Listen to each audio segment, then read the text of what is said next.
Let's share some knowledge, ladies and gentlemen.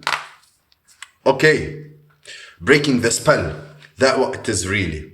It is like a spell has been casted on a human race to disconnect us from the full magnitude of who we are. And the people whose control in breaking that spell is us. That force is us. It's a matter of choice. We had this schism energy, which is created to empower more and more, which is manifested in itself into this reality and make it all difficult for us to remember who we are. To remember who we are, but at that time, in a different, difficult time where the imbalance were returning as a result of the schism of it be that connected to all what it is. That spell cast on the human mind. But now the schism is coming to an end, and you can see that it's coming in an end into a mass awakening that it's happening around the global earth.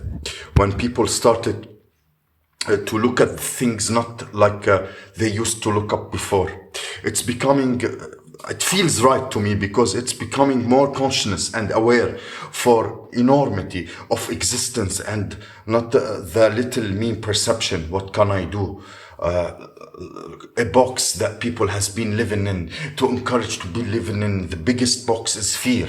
You know, the schism energy that because it's imbalanced and it's disarmed, disharmonious in a major way to manifest is fear.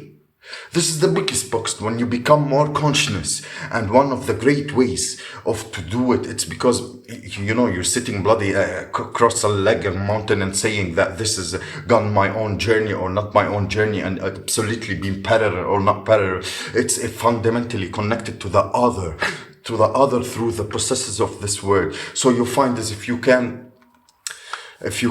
get to a point like, and it's amazing. If it sounds difficult, but when you start doing it, it's not difficult. You get to a point when you got to remove yourself, and instead of being your thoughts, observe your thoughts. You know, I'm always laughing at myself and thinking like God, in God's mind, like again, when you observe yourself, the thoughts are not mine. Those are not even my thoughts. It's an influence. It's a situation that been basically stupidly compared to a consciousness.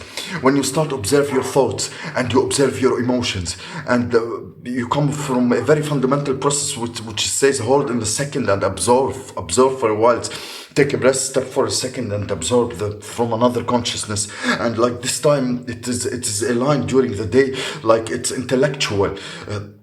Someone whose mind is watching itself, well, basically as conscious person whose consciousness is watching his mind and is aware that the mind is not who it is, and that starts to bring you into a completely different point of observing the world. Instead of being sort of in the world and caught in it, now you're on the top of the hill and you are seeing things into totally different, complete perspective that it may make you frustrated or angry, but it pulls into the schism energy of the stress. When you start observing from up, you will look at it and you will start understanding that's not me. Those stress and those thoughts are not me. It comes with the consciousness, and it is within the word that it's in term of a friend that I heard of another platform in South Africa. He's talking about the consciousness and the constant mind that are talking together,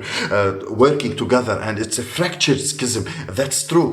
A view of the reality, and it starts to come in line. That consciousness and at that time of mind is a wonderful thing, but it's caused to interface, but allow the consciousness to experience the reality of the mind. And when the mind and together serving in the conscious, when they serve the mind and the consciousness, they work together, and the bingo of fear and the key of thing that you will get to the point of observing of mind, that observing your emotion instead of being them. It is amazing how fear it will come to you.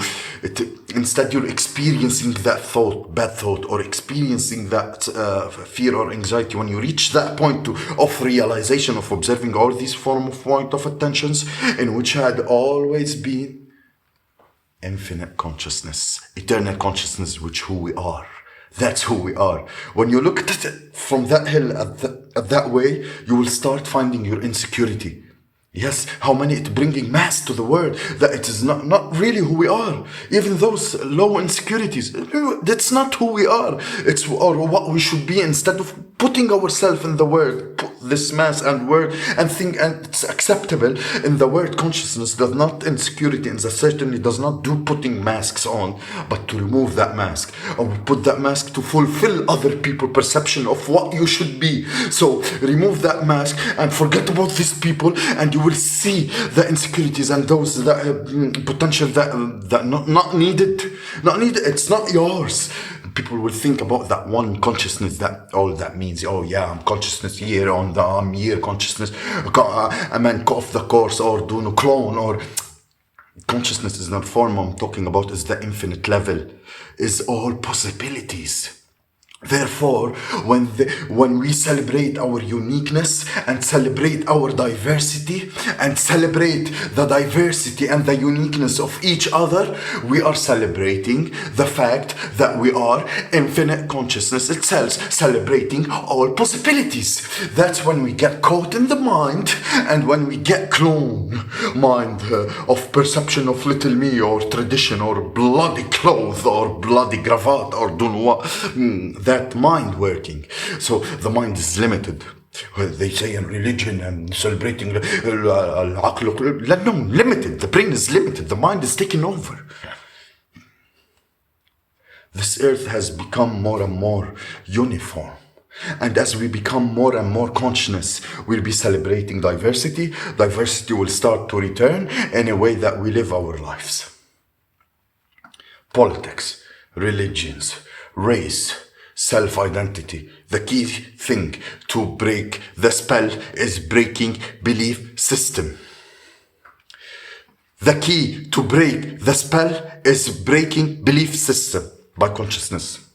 Religion is a mind phenomena that sees everything in the terms of rules, apartness, regulation. That consciousness doesn't do that. If we're gonna become conscious about the religions and politics and the consciousness of that vote, that mean what's going on in consciousness that doesn't do belief system like they are together. Religion and politics. This belief system race. A human body is a vehicle. It's an experience. Doesn't do mind genetic space suit that a different color or a different background or different race or master race or consciousness doesn't do that. Mind do that. When you think of mind, you think of races and religion and different. But when you think of consciousness, it doesn't do that. It has self-identity. That I am my body. I am my name. And that is me. And who am I? Where in mind? That's a mind. When you say my body, my life, my experience, my consciousness, then it will be recognized as who we really are. We are consciousness. We're having an experience in that body with name or belief or race, which is often related to insecurity, because it is like you want to belong to a group because you feel more secure, or you want a belief system because I found out what a belief can be to feel warm in it. That's a mind. People comes around and used to say like, what do you know about Christian? What? I'm not none of the 5 major belief system. Because those 5 major are mind. We don't have to be Christian. We don't have to be Muslim. We don't have to be all Hindu. We don't have to be all this mind. We have to be the infinite consciousness that are open to all possibilities or probabilities. That breaks the spell. If people can tell me what they believe and give a name in what they believe, they are in prison. If people can tell me what they believe and give it a name, they are in prison. Yes, free yourself. Free yourself and be the infinite consciousness.